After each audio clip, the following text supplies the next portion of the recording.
Keep watching. The politics. Every Friday. Imagine a media platform that reshapes the conversation, empowers your voice, and redefines the Bronx community. Bronx Post, changing the reality, changing the narrative. For businesses, politicians, and government agencies, we offer targeted advertising solutions that drive results. Amplify your message. Reach the heart of the Bronx and beyond. Our platform connects you to the community. Learn more. Email info@bronxpost.com or call 718-892-5555. Visit www.bronxpost.com for breaking news and updates. Bronx Post, changing the reality, changing the narrative.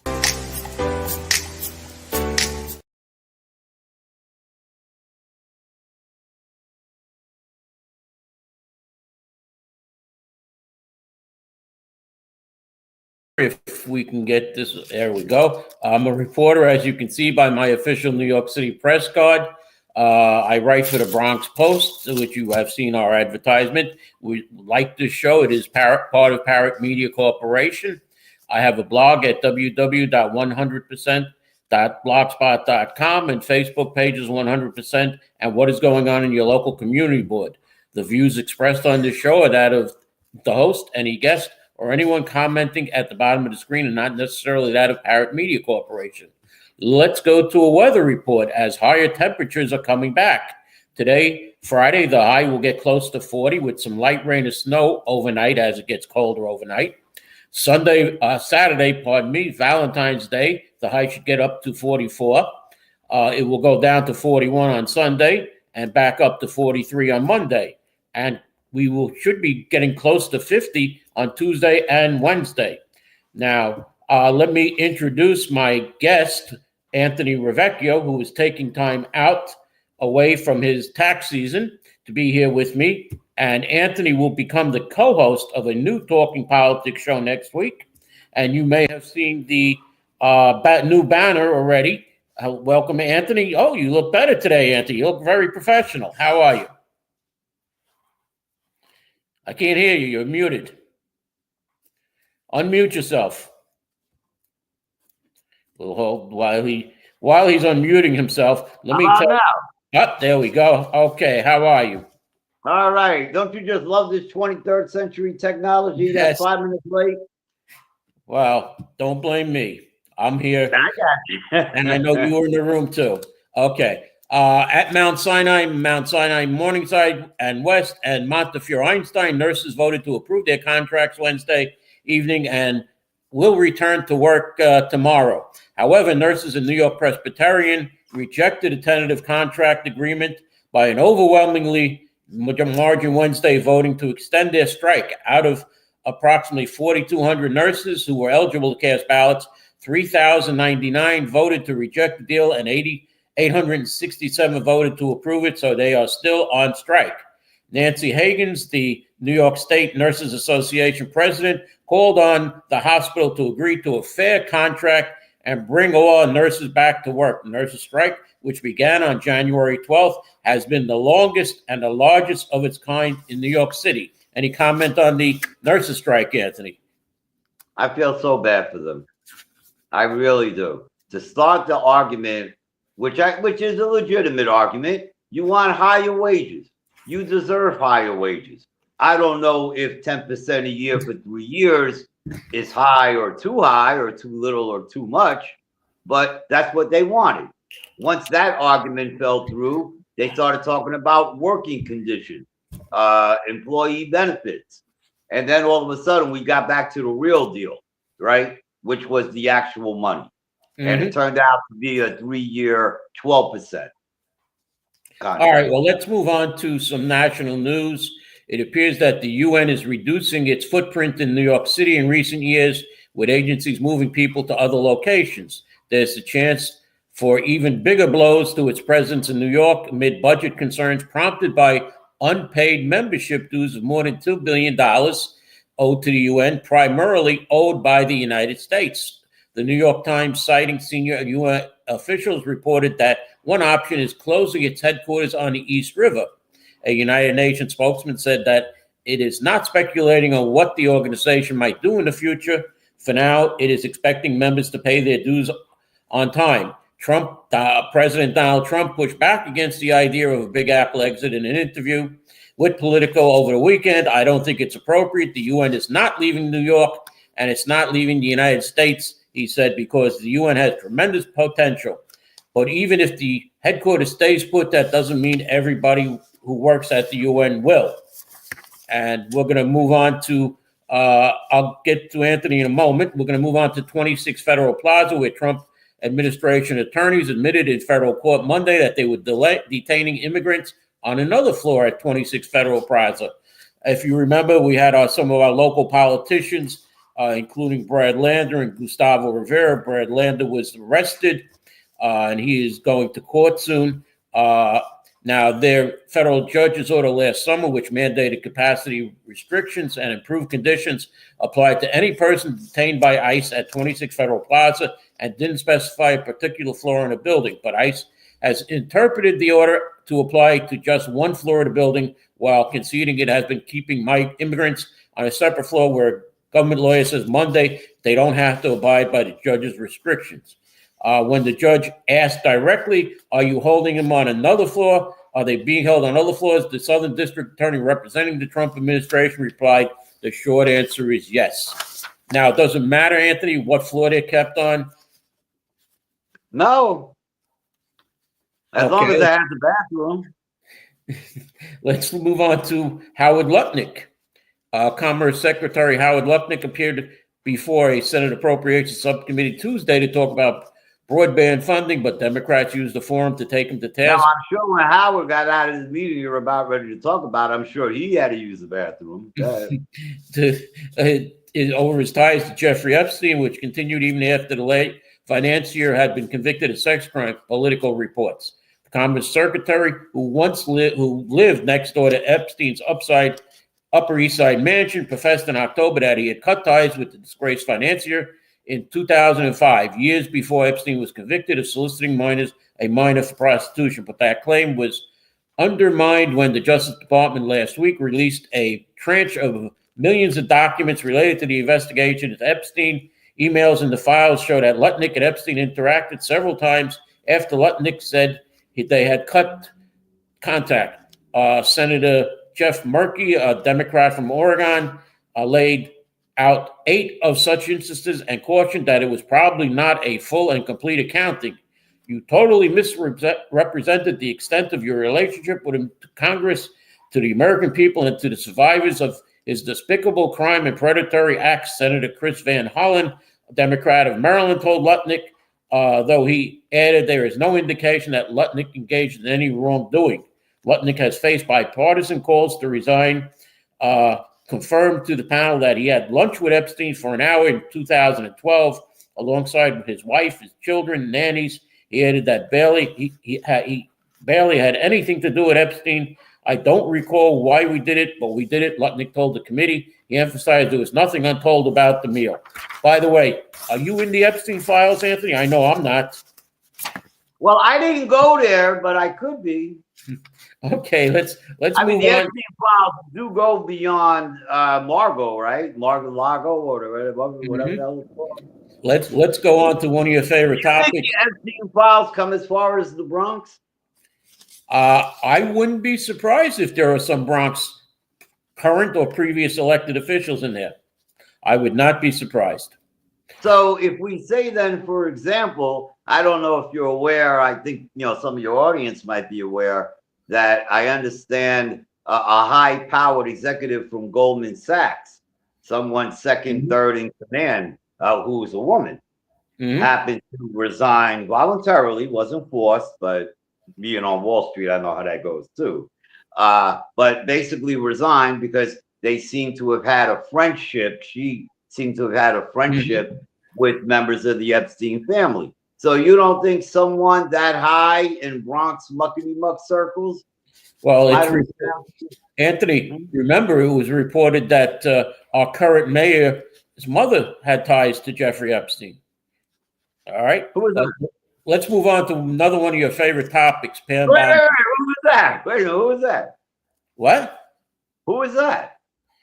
You don't know you didn't hear the story about Mandami's mother being associated with him? And I Mandami. normally don't listen to rag, but if you got a rag story, I'll listen. Well, no, that was from the Post. I'll say it again. If you want to inform me, I'm listening. Okay, no. Well, I don't have the story in front of me, but Okay. let's move on to U.S. Attorney General Pam Bondi launched into a passionate defense of President Donald Trump as she tried to turn the page from the relentless criticism of the Justice Department's handling of the Jeffrey Epstein files, repeatedly shouting at Democrats during a combative hearing, the Associated Press reported. And if you saw on TV, you saw her yelling at the Democrats, and they were coming back at her. Now, moving on, the House passed a stricter voter identification measure that would require proof of American citizenship to vote and allow the Department of Homeland Security to seize voter rolls in any state, as Republicans muscle through a measure that is doomed in the Senate but amplifies the president's groundless charges of rigged elections, the Times said. And barring do you a... think Pam Bondi is a competent attorney general, or do you think she's there because she looks good in red? I don't have any opinion on Pam Bondi. I get her her press releases, as you can see on my blog at 100%.blogspot.com. They come from the Department of Homeland Security, and barring a shocking reversal, Tony, it's all but certain that the Department of Homeland Security will shut down at today's end. Only Fetterman voted with Republicans. Fetterman's a Democratic senator, obviously, to fund the agency, as the rest of the Senate Dems held firm on demanding more immigration enforcement reforms from than the Republicans have offered. They have some things that are really very hard to approve, frankly, President Trump said yesterday. It's an unusual shutdown with just one big agency affected. The vibes are decidedly mixed. Lawmakers of both parties are angry and blaming each other. Negotiations are still ongoing as of yesterday evening per Politico, and yet the lawmakers leave town without a deal in hand. They also face limited political pressure to end the shutdown. This could go on for a while with our agency about to lose funding. Department of Homeland Security. And I got a question for you. I got one sentence. I got a question for you. With our agency about to lose Homeland Security what's to close within the next 24 hours, where would the department of ICE be? Because remember, ICE is still funded. ICE will be funded on Monday. Then they will continue what they're doing.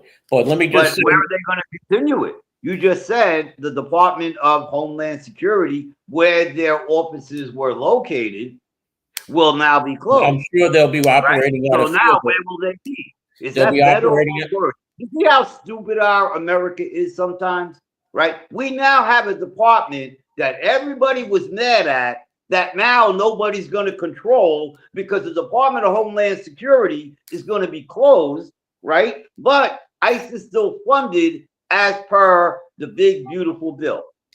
Well, let me just say that Department of Homeland Security Secretary Kristi Noem is in Phoenix today for a midday event about election security. And also happening today is the arraignment of Don Lemon and several other people charged in connection with an ICE protest in Minnesota. Now, we're at our time for a commercial. Do you want to say a few words about anything right now before we get into the governor's race and what's going on elsewhere? So anything to add, Anthony? 347-575-5045 if you need some tax assistance. Let's go to a commercial break. Okay, as Anthony said, Mr. Producer, can we go to our commercial?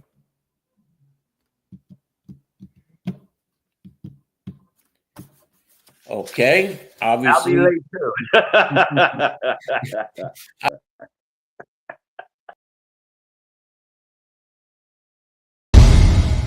Imagine a media platform that reshapes the conversation, empowers your voice, and redefines the Bronx community. Bronx Post, changing the reality, changing the narrative. For businesses, politicians, and government agencies, we offer targeted advertising solutions that drive results. Amplify your message. Reach the heart of the Bronx and beyond. Our platform connects you to the community. Learn more. Email info@bronxpost.com or call 718-892-5555. Visit www.bronxpost.com for breaking news and updates. Bronx Post, changing the reality, changing the narrative.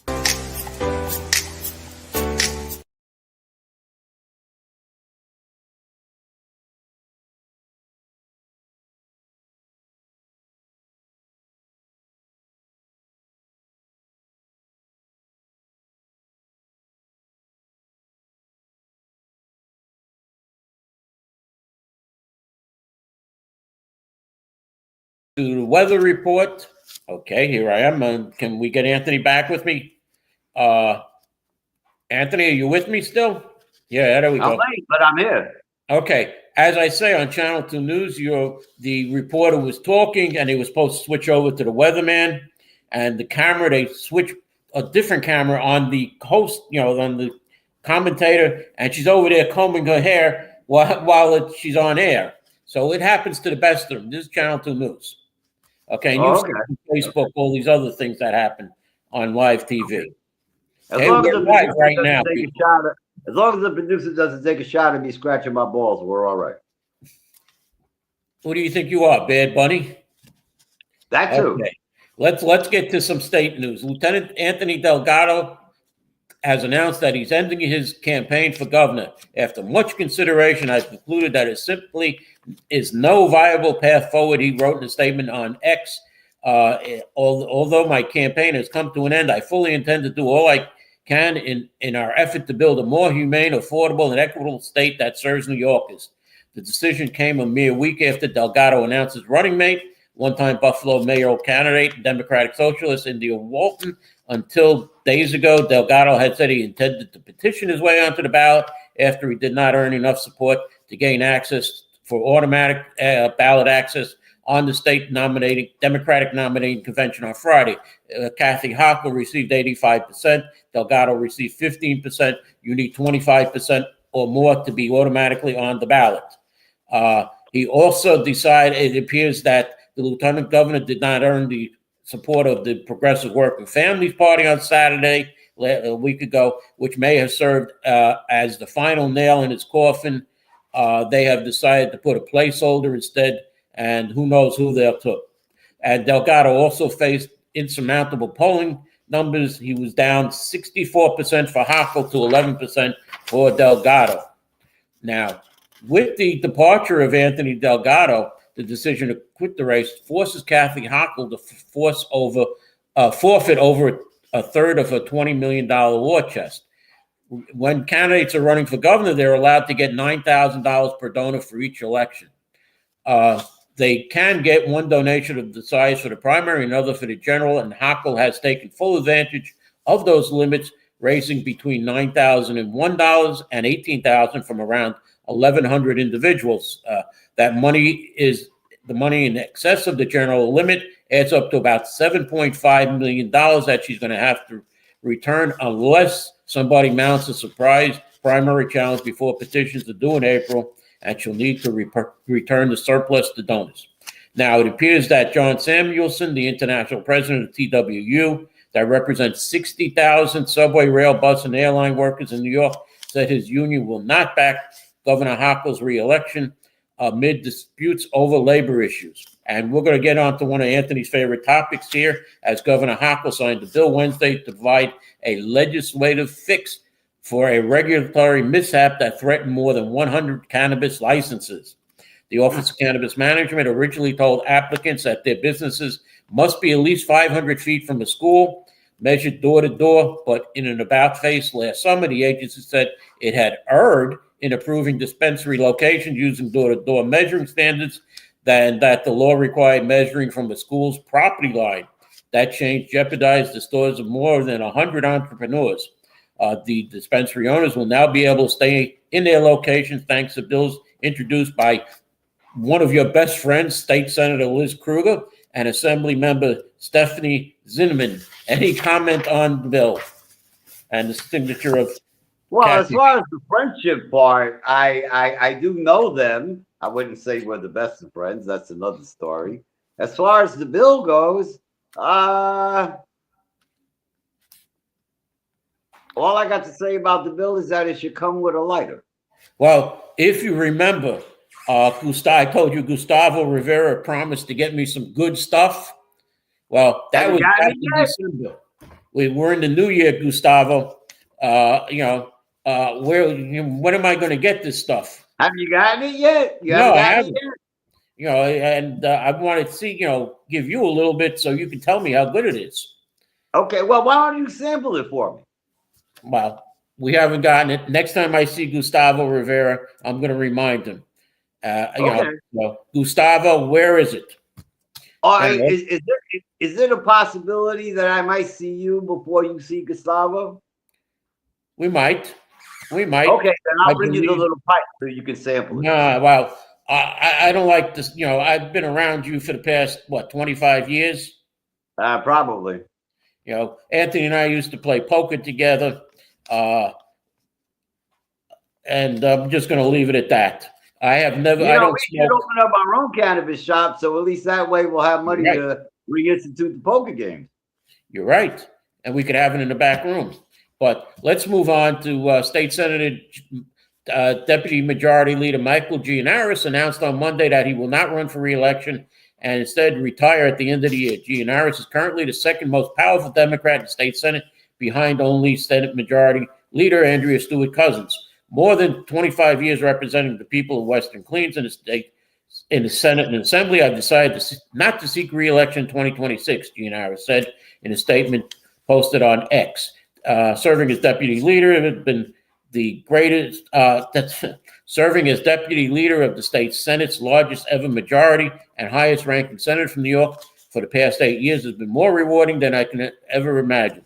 Gianaris was considered a contender to succeed Stewart-Cousins as majority leader. His retirement from the Senate clears the path for State Senator Jamal Bailey to take over leadership when Stewart-Cousins leaves that position. And New York State Democrats do not plan to change leaders, though, of the chamber before the end of the year, even after several members announced they will not seek re-election. Senate Majority Leader Andrea Stewart-Cousins said this week she told reporters in Albany she will seek re-election this November, even though Senate Deputy Majority Leader Michael Gianaris announced he is not returning.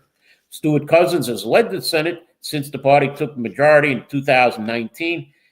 Current chamber rules do not allow one lawmaker to hold the leadership role more than 8 years, meaning Stewart-Cousins' tenure is up in 2027 unless senators change the rules. Stewart-Cousins would not say if she plans to push for a change to allow her to remain the Senate's temporary president. Senator Jamal Bailey is widely considered to be a top contender for a seat, and Senator Shelley Meyer is also on the short list, multiple senators said. It's unclear who could be tapped as the next deputy majority leader to succeed Gianaris. Any comments on what's going on there in the state Senate? Who's coming, who's going? And maybe this is why Senator Bailey didn't take the lieutenant governor's position. He feels maybe I'll be, the head of the Senate majority in 2 years. And if you remember, Pedro Espada with the gang of four, what were they called? The three amigos, rather. All right, Senator Pedro Espada was once the temporary chair of the state Senate. So nothing to offer, Anthony? No, I think it's fascinating. It's also normal in some cases where people sort of get the power positions rounded up. The only reason I say it's fascinating in some ways is because, yeah, in the next 3 to 5 years, you could be looking at a possibility where Carl Hastie will be in charge of the assembly, Jamal Bailey, which I think the greatest endorsement was actually through Kathy Hochul, believe it or not. That's my own opinion, where Kathy offered him the lieutenant governorship, and he turned it down, knowing that maybe in the next 3 to 5 years, Carl's protege will now be in charge of the Senate. Well, Wednesday, Kathy Hochul dashed off to Suffolk County to counter budget proposals that aim to make car insurance more affordable. But while she was out in the burbs, the two men serving the main obstacles to her biggest goals in 2026, one political, one governmental, were laying groundwork to stop her in her tracks. From Albany, New York's fresh-faced mayor was reiterating his plea that Hochul needs to abandon her promise not to raise income taxes, but Zohan Madani's tax the rich request was kneecapped by his miraculous discovery that the city wasn't in the same doom and gloom scenario he laid out 2 weeks ago. In fact, that harrowing $12 billion city budget deficit has sounded the alarm that he sounded the alarm about. Now looks more like $7 billion deficit, he said. I'm glad Bob, I think it's amazing. I think it's absolutely amazing. Commissioner Tisch, Police Commissioner Tisch, and I'm going to blame some of you guys too. Some of you media guys spent the last year following the mayor's BS. Oh, crime is down. Crime is down. Crime is down. And now they had no other choice. They had no other choice but to make it public. And the only reason why I think it's public now, in my humble opinion, is because Commissioner Tisch slipped. She slipped. Well, we're going to get into her. We're going to get into it public. She couldn't take it back. To me, this is the same exact situation. Well, we're going to get into that later. And Anthony, I beat up on Mayor Adams in July of 2024, and that led to my suspension from the 49th Precinct Council, I believe, among other things. So as former secretary of the 49th Precinct Council, all right, when you have positions and you fight for the, more police, you can't be on both ends. But as I said, meanwhile, in Nassau County, County Executive Bruce Blakeman formally accepted his party's nomination for governor as the 3-day New York State Republican convention wrapped up. In Blakeman's acceptance speech, which followed a video of Trump praising his record, he ripped Hochul for leading a state that continues to struggle with affordability and out-migration. This is about comparing my record of success to Kathy Hochul's record of failure, Blakeman told supporters, after his running mate, Madison County Sheriff Todd Hood, gave his first public remarks to the campaign. I refuse to accept that New York's best days are behind us. We can fix Kathy Hochul's crisis. We can make New York affordable again, and we can make it safe again. Now, across the street from where they were holding, the Republicans were holding their convention, Democrats were holding a brief early morning rally that served as counter-programming to the Republican convention. We are here to say Bruce Blakeman will not succeed. We will succeed in New York City. Former City Council Speaker Adrienne Adams, who is seeking statewide office as Hochul's running mate, inexplicably told her Long Island supporters, it was too bad that Adams is in Nassau County when she said here in New York City. So someone should give her a roadmap of the New York State. After the rally, Adams was unable to answer questions from Playbook about how she felt about the Republican main attack on her candidacy as a council member and speaker. Adams voted for and later defended a bill that would have granted non-eligible non-citizens the right to vote in city elections. The measure was thrown out by the state top court last year, but Republicans have sought to put the bill front and center as Hochul runs for re-election. Now, it's questioned whether how many of these people who were not not residents or not citizens voted in the previous election. But we're going to move on to Commissioner Tisch now, as we're going to run a little late here. Police Commissioner Tisch on Tuesday delivered a 2026 State of the NYPD address, highlighting the department's new strategies to keep New York safe, invest in accountability and training, modernizing policing. Today, this announcement came as the NYPD delivered the safest year ever for gun violence in 2025, with fewer shootings, incidents, and shooting victims in recorded history. Last year saw major crime declines in all 5 boroughs, as well as the lowest index in crime in subways since 2009, excluding pandemic years. Now, here is what the police commissioner, Jessica Tisch, is going to do to the Bronx. Now, I said to Mayor Adams, when there was a shooting up in Haffen Park in the 47th precinct, I said to Mayor Adams, this precinct has over 3,400 crimes, reported crimes last year, all right, in 2025. And the whole borough of Staten Island had less crimes than this one precinct. And yet there are 4 police precincts in Staten Island and only 1 in the 47th. So Commissioner Tisch is dividing the Bronx into 2 patrol boroughs. For the first time ever, the Bronx will be divided into 2 patrol borough commands, Bronx North and Bronx South, starting in the spring. The change will bring nearly 200 additional police officers to the borough, strengthen the NYPD's ability to respond to the different needs across the neighborhoods, and add specialized units into the borough, including homicide squad detectives, evidence collection teams, narcotics teams, neighborhood safety teams, and auto crime units. Currently, the Bronx is organized under a single patrol borough and 1 leadership structure overseeing every precinct, while in Manhattan, Brooklyn, and Queens, each have long since moved to 2 patrol borough commands to handle the volume of work there. Now, the way it's going to happen here in the Bronx, the South Division will be the 40 through 45th precincts, which run through the South Bronx and into Throggs Neck, City Island, and Co-op City. So Co-op City, up at the northernmost part of the Bronx, will be in the South Division. And the 46th to the 52nd unit precincts will be in the North Division. And there is no 51st precinct. Now, let me Bob, give you... I know we might be running a little late, so I want to say something about this, but I'm going to try to be very short, and at the same token, maybe kill 2 birds with 1 stone.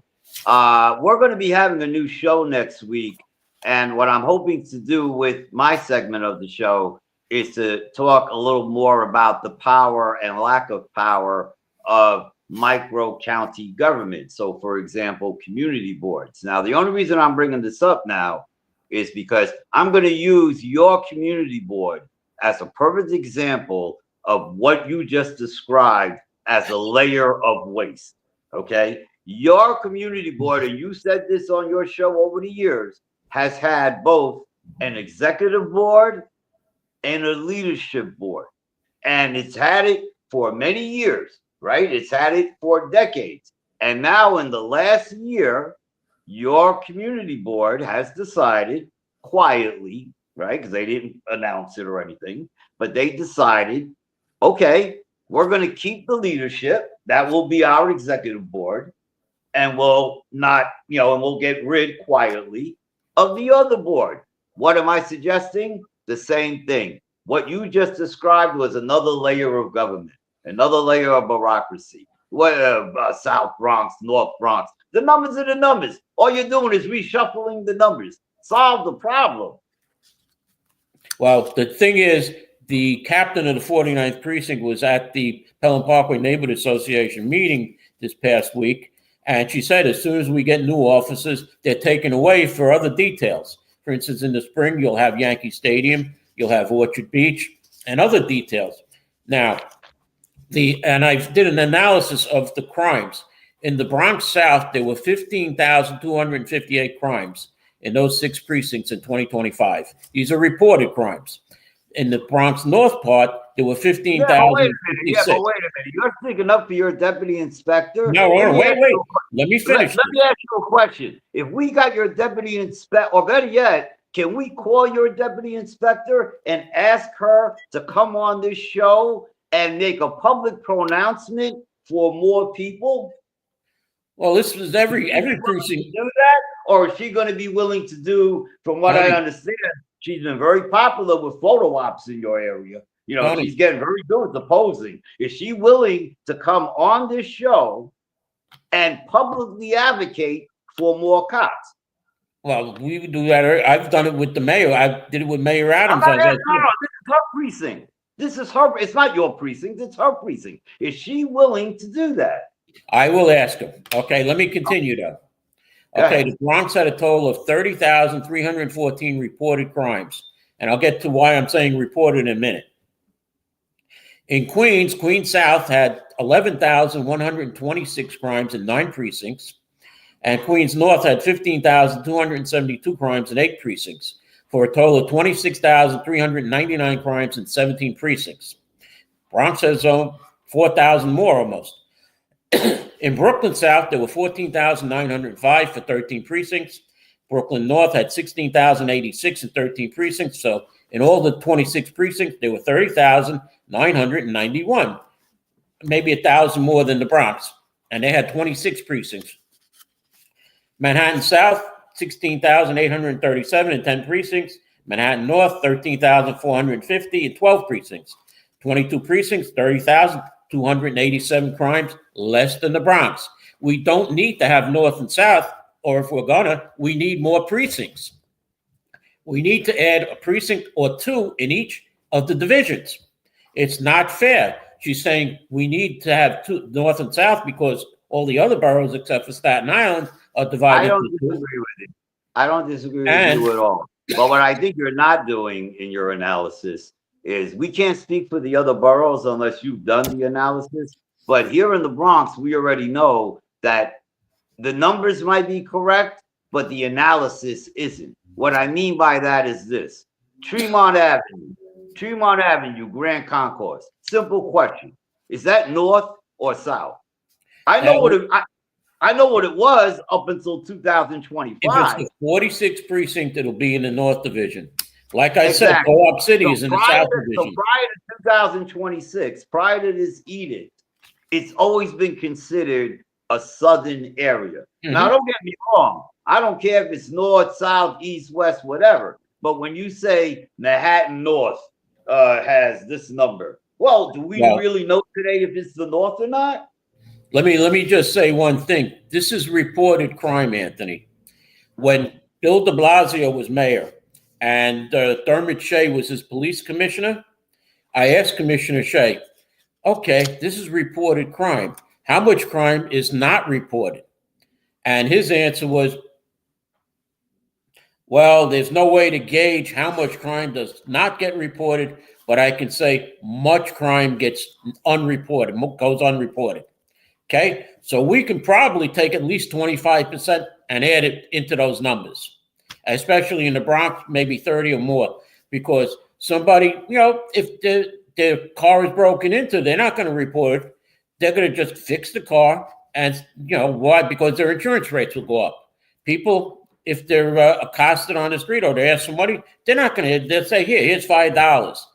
But meanwhile, that's, again, I'm not disagreeing with you either. But again, you could look at this in a variety of different ways. If you took all of the prior marijuana busts, right, that no longer are considered busts, right, because marijuana is now legal, right? So if you took those old nuts, so what I'm saying basically is you've now taken a crime and you've decriminalized it, right? Yep. So the numbers have no other choice but to go down.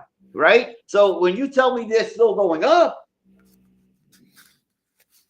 what does that tell you? Okay, let me just that simple math. All right, let me finish with these few items. The estimated value of New York State Common Retirement Fund was $297.8 billion at the end of the third quarter, fiscal year 2026.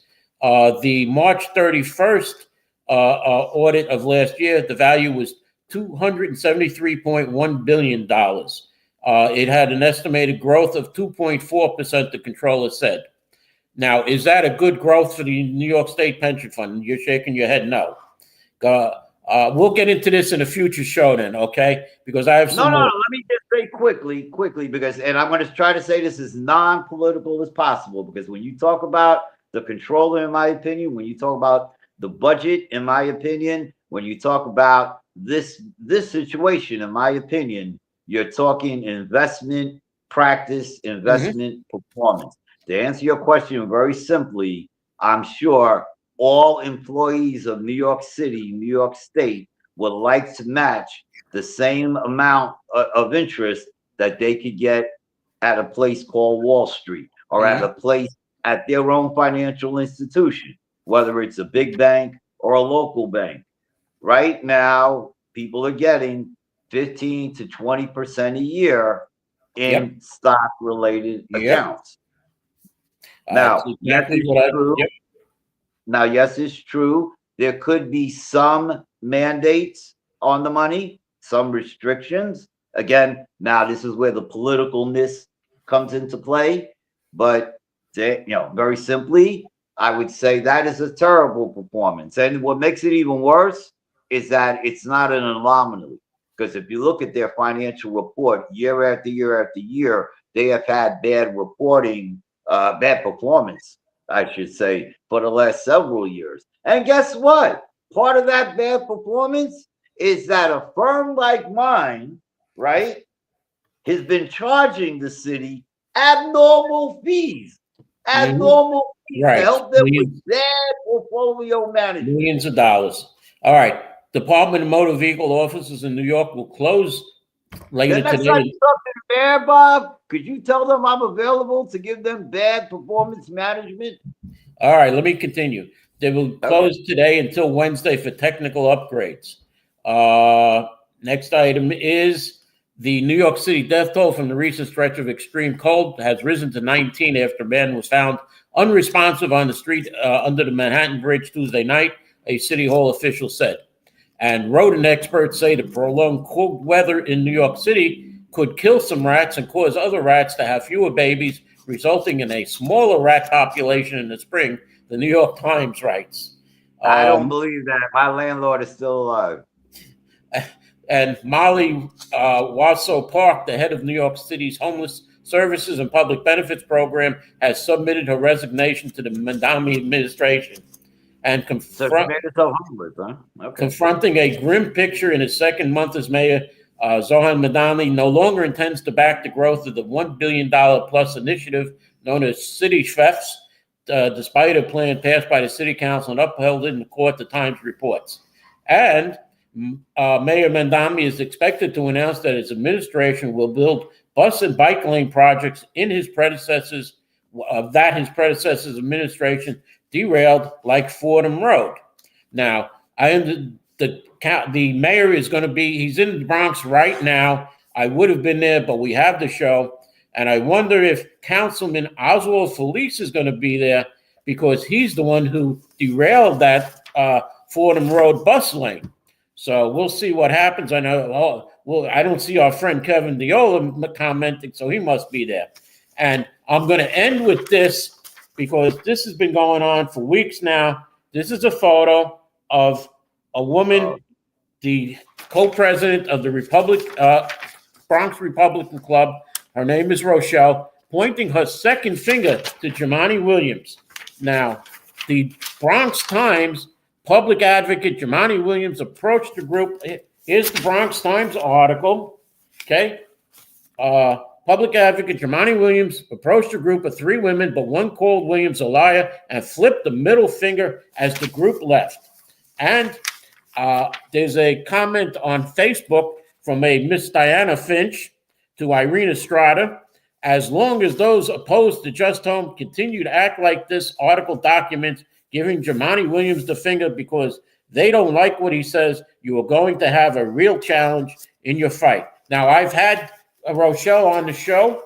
We're seeking answers from the Bronx Times. We're seeking answers why they are not printing a retraction. Okay, this is the reporter Emily Swanson who took this photo. So she sees that there's no middle finger. It's a second finger. If I'm pointing to you like this, Anthony, am I pointing my middle finger at you? And Emily Swanson can be reached at eswanson@schweppsmedia.com, or here is her phone number to call her and tell her to print a retraction, 646-717-0015. That's 646-717, that is 0015.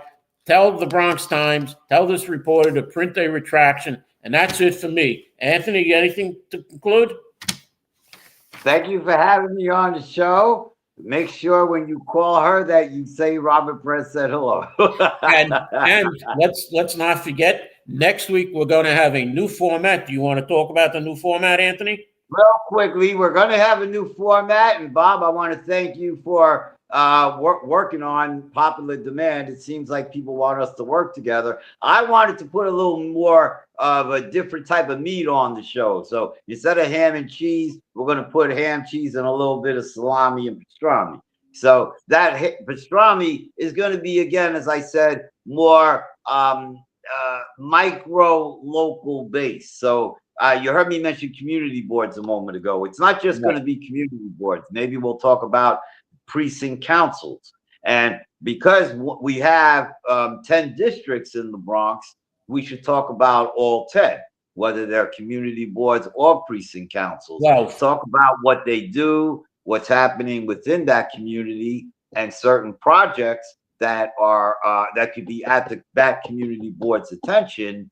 And even if we want to, maybe compare some of the procedures and policies that are taking place with different community boards now versus maybe how it was done at another time in another place. Okay. So that's what I'm hoping to do with what I call the middle segment of our new show. We haven't named our new show yet, so people call Bob and give Bob a name for the show.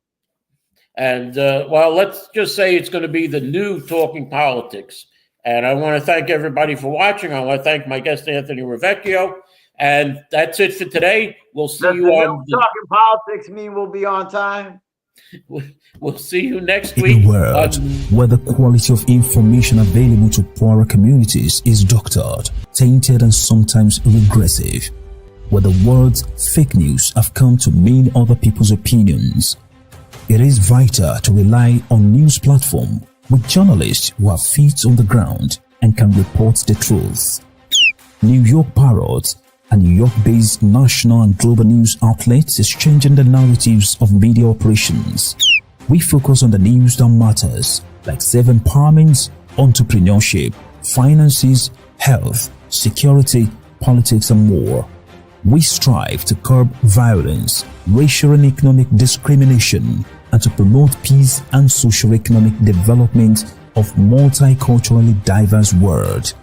As we give voice to the people, we also give your business a voice and make it heard. Get your products and services off the ground by advertising on our fast-growing platform. With so much of daily visits to New York Parrot, you can't afford to be invisible to prospective clients on the website they trust the most. Our posts reach millions of people across the New York State and around the world. Advertising on our news site will unlock an audience of thousands of potential customers on your doorstep. New York Parrot is born to prosperously speak tomorrow for the voiceless. Imagine a media platform that reshapes the conversation, empowers your voice, and redefines the Bronx community. Bronx Post, changing the reality, changing the narrative. For businesses, politicians, and government agencies, we offer targeted advertising solutions that drive results. Amplify your message. Reach the heart of the Bronx and beyond. Our platform connects you to the community. Learn more. Email info@bronxpost.com or call 718-892-5555. Visit www.bronxpost.com for breaking news and updates. Bronx Post, changing the reality, changing the narrative.